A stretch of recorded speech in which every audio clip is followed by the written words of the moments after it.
Psylocke. Or Psylocks, plural, maybe, because there are technically two of them, but then again, only one is the original, so maybe 1.5 Psylocks is better, but they are both real, so I don't know if counting one of them as less than one is fair. Look, as I'm sure you can already tell, the history of this character is an extremely convoluted one, and it was never supposed to be. It's only like this because of a real-world misunderstanding at Marvel, but luckily I'm here to explain it at least as best I can. No need for a long intro today. Explaining this body-swapping nonsense is going to be long enough as it is. So without further ado, let's talk about the history of Psylocke. Or Psylocks. Whatever.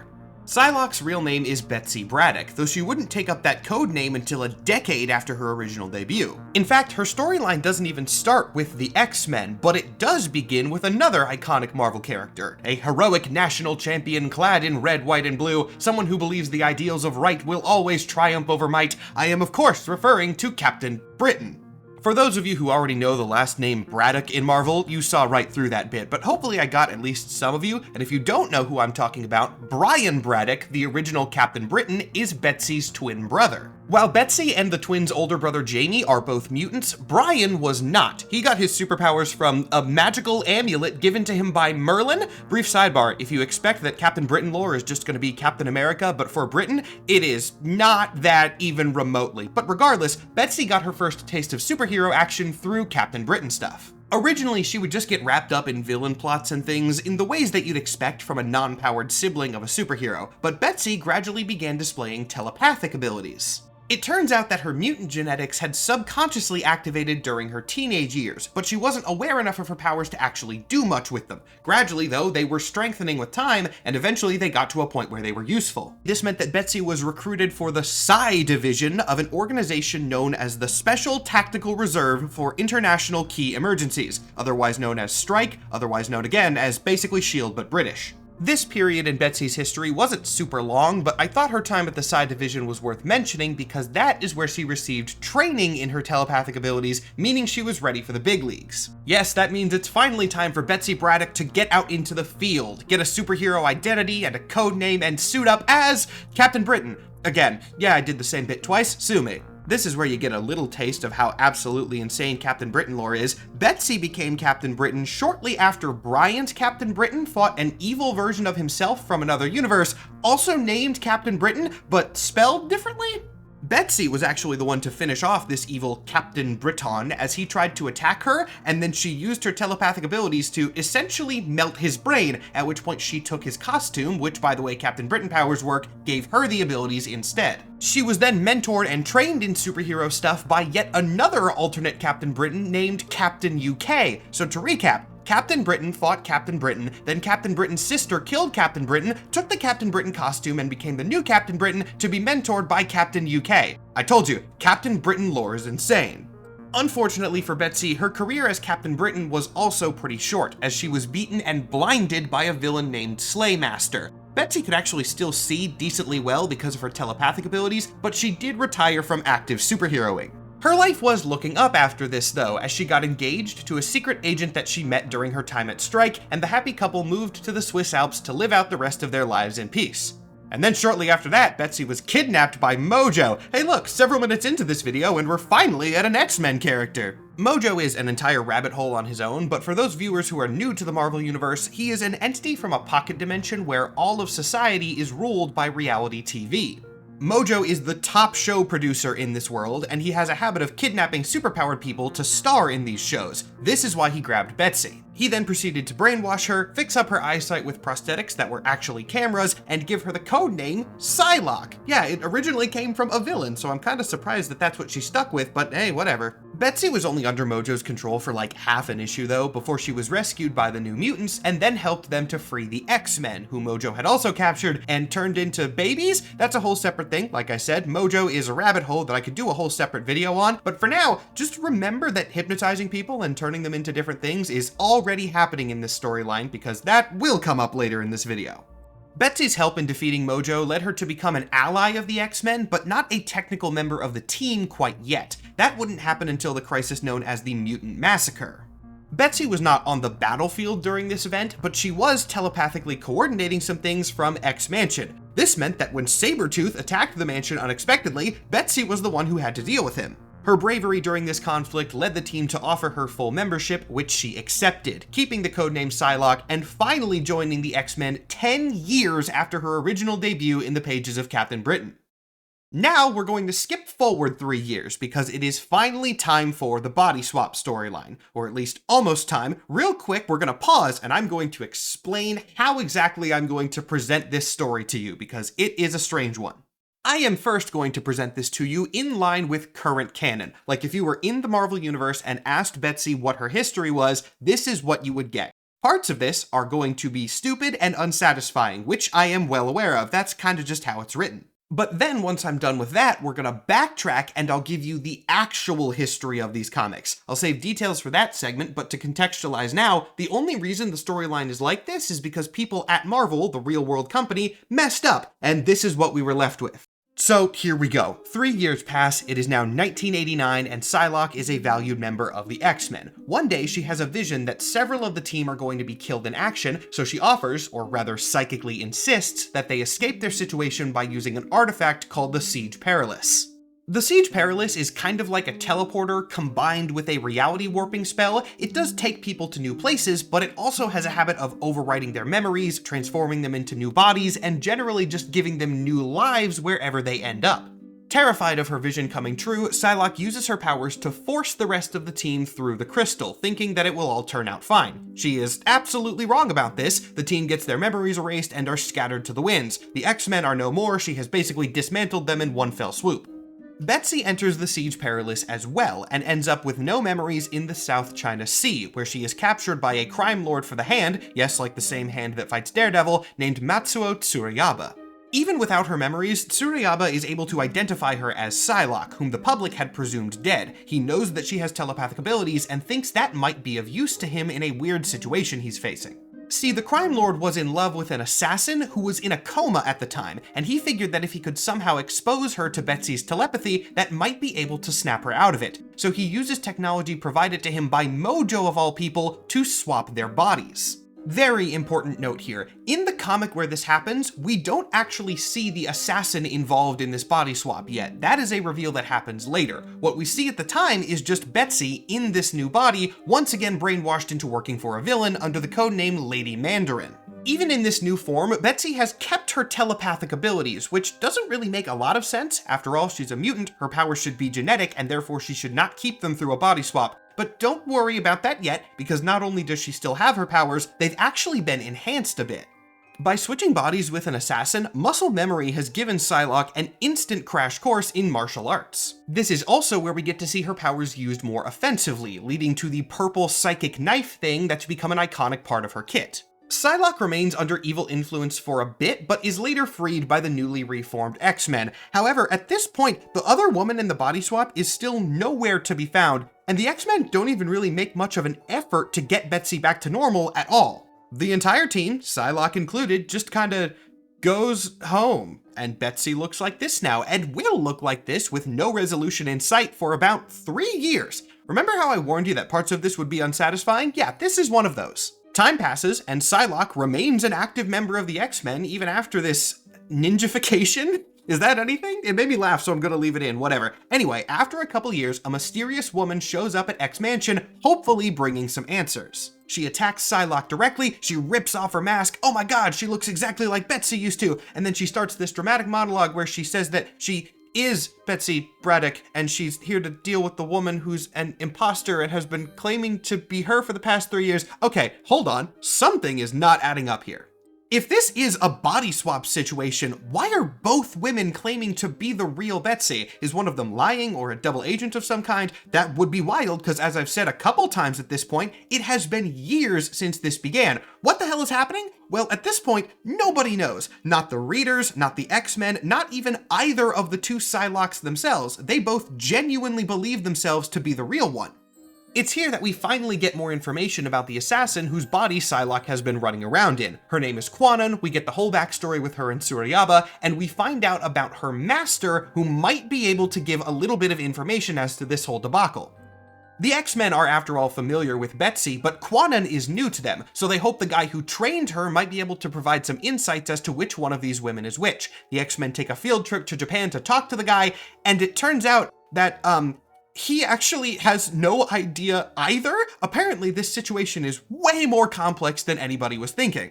It turns out that this body swap was not just a body swap. The two women were entangled, in a sense, at a fundamental level. They did switch bodies, but their memories and personalities were also all mixed up with each other. This is also the explanation as to how Betsy kept her telepathic abilities in the new body, which isn't a very good explanation, very much comic book hand-wavy nonsense, but that's what we have. Likely due to those telepathic abilities, Betsy's persona had won out in both cases. This wasn't revealed at the time, but for the sake of giving you guys a good summary, I'm gonna tell you what was actually the case. The real Betsy was the one in Kwanon's body, the one who had been on the X-Men for 3 years. The one who looked like Betsy was actually Kwanon, but Betsy's personality and memories had just overridden her own, so she thought that she was Betsy even though she wasn't. Does this make a lot of sense? Sure, why not? Ultimately, it doesn't really matter because, like I said, at the time, they didn't know this. The status quo was just that there were two Betsys and no one was sure which was the original. No one has any idea what the hell is going on, and even if they had a solution to fix it, they would only have a 50-50 shot at getting it right, and the X-Men don't want to do that to their teammate, so both Betsys are just kind of around now. To avoid confusion, or at least as much confusion as possible, which is not much in this situation, Kwanon, who again is in Betsy's body and also thinks that she is Betsy, doesn't use the codename Psylocke and instead takes the name Revanche. Revanche being a French word that means revenge, but specifically in the context of reclaiming lost territory, and I gotta admit, that is a cool codename for someone who's trying to beat an imposter in a body swap situation. I will give them that. Then, in a kind of odd move, Revanche also joins the X-Men. She does not replace Betsy, to be clear. Psylocke is still on the roster. There's just two of them now, both of whom believe in their hearts that they are the real one. And if you think that this would be a bad idea, you would actually be completely right. It was a horrible idea. The two did not get along at all, and who could blame them? But fortunately, well, for one of them at least, the problem was about to solve itself as Revanche would die to the mutant-killing legacy virus. In the moment of her death, the telepathic powers of the pair kind of synchronized and finally sorted out their memories. The Betsy who was dying was actually Kwanon, and the Betsy who had been Psylocke for the past 3 years was truly the original. However, while this fixed the confusion around the situation, it didn't fix the situation itself. Betsy was still in Kwanon's body, and now the Kwanon consciousness was dead, and the original Betsy body had been infected with the legacy virus, which presumably meant it wasn't very stable anymore. So Betsy was stuck, and there was no apparent solution in sight. So she remained in Kwanon's body for 25 years. Psylocke just kind of accepts that she's fundamentally different now. She starts dating Warren Worthington, aka Angel, who had a similar experience being transformed into Archangel, and on that shockingly abrupt note, we are, done. That is the end of the body swap arc, at least until the present day. Alright, so now that we're at this horrible point, let's backtrack and do that how did we get here section that I promised. To begin with this, I'm going to take you back to one of the first panels I showed in this arc of Betsy processing her new body for the first time, but I'm going to contextualize it with a couple panels that came right before. The scene begins with Betsy in what looks to be a sort of wardrobe department area. Also, yeah, Storm is here, don't worry about that. But they're looking through at different costume options. Then Betsy gets grabbed and pulled over to some weird machine, presumably the body swapping device, but here she just gets orange goop of some kind poured on her face, and then when the orange goop goes away, she's an Asian woman now. Believe me, that sounded incredibly weird to hear and to say, but I mean, you saw the page, I didn't edit these panels, that is just an accurate description of what this looks like. Now, I'm no expert on body swapping technology, but that doesn't look like what this is at all. I don't exactly know what this looks like, but it's not a body swap. And there is a reason for that, a reason that we can find by turning to the writer of this book, a guy named Chris Claremont. Now, for those of you who are big X-Men fans, that is not a new name to you, but for those of you who are new to the space, Chris Claremont is one of the most important X-Men writers of all time. He wrote the series for 16 consecutive years. He has had a massive impact on mutant characters and really Marvel as a whole, and many of your favorite mutants would not be who they are today without Claremont's influence. Here's the thing though, Chris Claremont is great and we should all be appreciative of his work, but also, he is a huge freak. It is unfortunately common knowledge within the dedicated fan base that Chris Claremont has a lot of, I'm going to use the more kid-friendly term, interests. And he puts these interests into his writing with shocking levels of boldness. His favorite thing to do is modify and transform people in some way. Characters in Claremont books will get hypnotized, have their personalities altered, have their bodies twisted into weird forms, he will gender bend them, and in some cases, he will even change their race. You might be able to see where I'm going with this now. Yeah, the reason that this body swap to save a comatose ninja doesn't look like that at all is simply that it wasn't that at all. I mean, come on, it explicitly says that the reason for this makeover sequence was that they, quote, can't have a Westerner running the Hong Kong underworld. This was not a body swap, it was just Claremont doing what Claremont do. The one good thing about these little Claremont transformations was that they were never permanent. He would modify somebody for an issue or maybe an arc, but then once he had his fun, they would go back to normal. So why did Psylocke get stuck like this for so long? Well, that's because during the Betsy Turns Asian arc, Chris Claremont was fired. The exact reason for Claremont's firing is kind of debated. Actually, the official stance from Marvel is that he left of his own accord, but internal accounts tell a different story. I'm not gonna dig into that. Regardless, Claremont was out and control of the X-Men passed to another writer named Fabian Nicieza. Fortunately, Nicieza is an incredibly talented and iconic writer as well, so the switch should have been pretty seamless. Unfortunately, we know that the two writers didn't get to communicate about the transition as much as they probably should have, and by his own admission, Nicieza only kind of skimmed some of the X-Men books leading up to his takeover. This means that he kind of just got the X-Men in the state that he got them and had to go forward from there. One of the weird status quo features of this was inexplicably Asian Betsy Braddock. It took a bit, but eventually Nicieza decided to resolve this weird hanging plot thread, but rather than the correct guess of this being an arbitrary decision by Claremont, he made the actually pretty reasonable assumption that it was an unfinished body swap story, and that's what he wrote it as, adding in the whole quantum thing years later. This means that in a hilariously ironic twist, the reason this body swap story is so convoluted is that it kind of went through a thematic body swap of its own halfway through, and all the nonsense that followed was them trying to reconcile the confusion that this mistake had caused. To use a technical term, we in the industry would call this a big, stupid mess, and the sheer level of complexity was probably one of the reasons that Marvel mostly just dropped it for the next couple of decades, but it wasn't the only reason. The other issue was that Psylocke was actually a very cool character and extremely popular to boot. This might not sound like a problem at first, but oh boy it was. Remember, at the time that this body swap arc actually started being written as a body swap arc, it had been several years since the transformation itself had happened, and this was the 90s when the X-Men were massive and growing rapidly. So Psylocke had gained a following, not just as a cool character, but as a cool character who was also the main Asian representation on the team. To put it simply, this means that if Marvel wanted to return Betsy to her normal form quickly and quietly, they had waited too long and absolutely missed their window. This left them with two options. Option 1 was to just publish a storyline that fixed it and returned her to normal, but this would require them to publish a comic in which they took their most popular Asian character and turned her back into a white woman.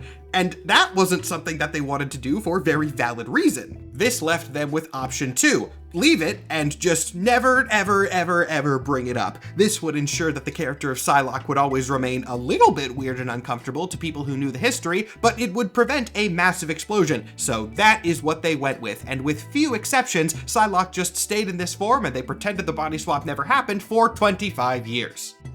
So how did this eventually get fixed then? Because thankfully this is not the status quo of Psylocke anymore. Betsy has returned to her original form in a switchback that happened in 2018. 2018 was not the best year for mutant kind. They were still recovering from Marvel's failed Inhumans push of a couple years prior, and in the next few years they would go into a pocket dimension arc and then an entire overhaul, that being the Krakoa era. Plus, you know, this was when the entire world was right in the middle of Avengers fever, so the X-Men had been firmly replaced as Marvel's most popular team. If nothing else though, this gave Marvel an opportunity to fix Betsy Braddock with the least amount of people noticing, and that is exactly what they did in the pages of a very small event called Hunt for Wolverine.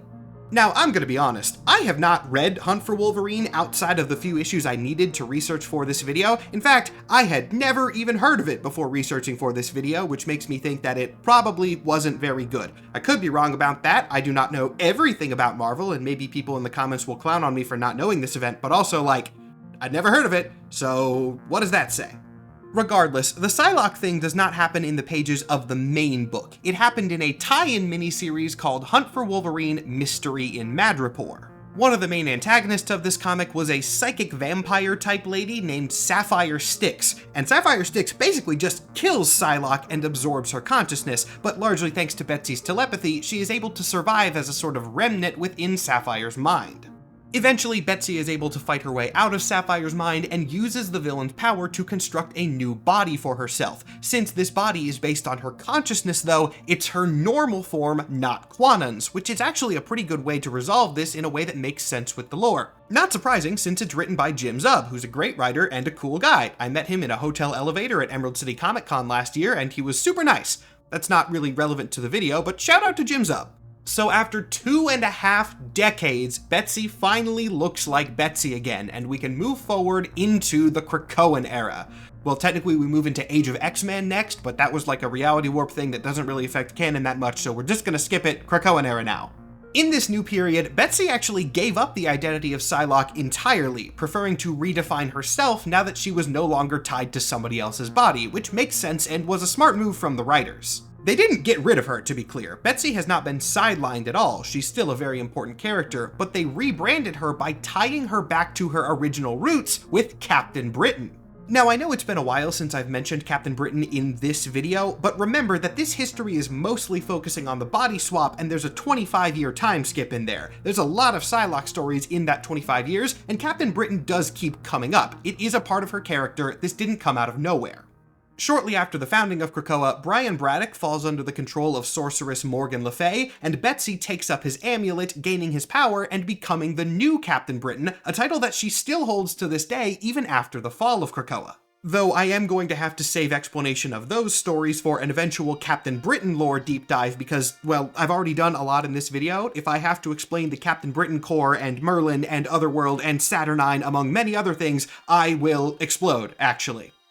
The point is that Betsy is still around. She's back to her normal self, and she is using that self to have a lot of cool new superhero adventures. And if you're wondering what happened to Quanon, don't worry, she's actually still around too.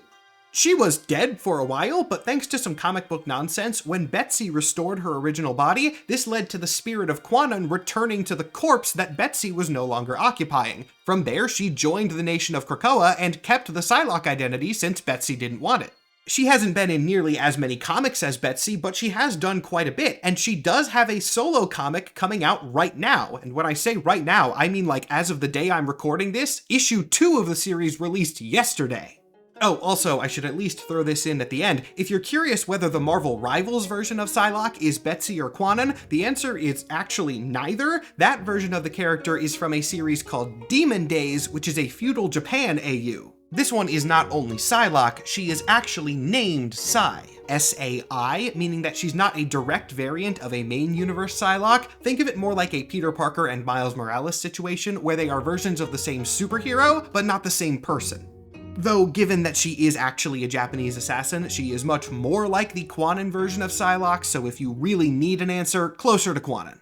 And with that, there we go, first full-length YouTube video done. I actually don't know how long this one is going to turn out because I'm recording this ending before a couple of the other segments are finished, but I know it's going to be longer than 10 minutes, so hopefully it was worth it. If you watched this video all the way through to the end, thank you, genuinely. No matter if you found this through my original TikTok audience or purely through YouTube, I really do appreciate it. Whether this TikTok ban does eventually go through or not, this pivot is going to be very weird for me, so I really do hope that you enjoyed this video.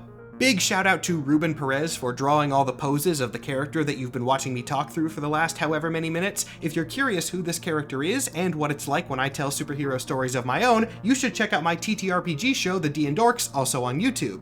The season of that show that this character appears on is called Power Play. It's largely about how superheroes and the news media interact. Actually, if you're a fan of Mojo, who I mentioned a few times in this video, this will be right up your alley. Also, not to toot my own horn, but I do think it's the coolest thing I've ever made.